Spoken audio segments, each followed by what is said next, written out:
Ayan si Doc Yani. Feeling ko nasa pelikula ko ng Van Helsing.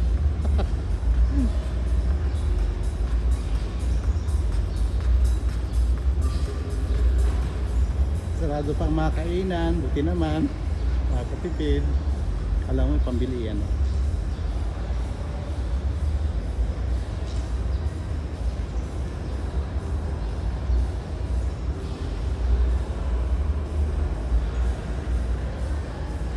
Ito ang magandang buffet.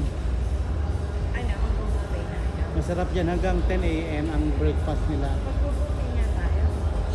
Para na, hindi pa ako nakain.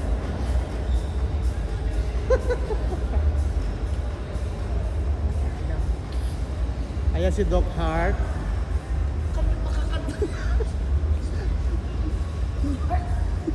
Si Doc Hart malapit na maging doctor of education. Ay wow! Naka-video to. Ang galing naman. Ang kulay. Paintings daw po. Oh, paintings daw. Ito po ang masarap na buffet resto dito sa Okada. It's only 1.5.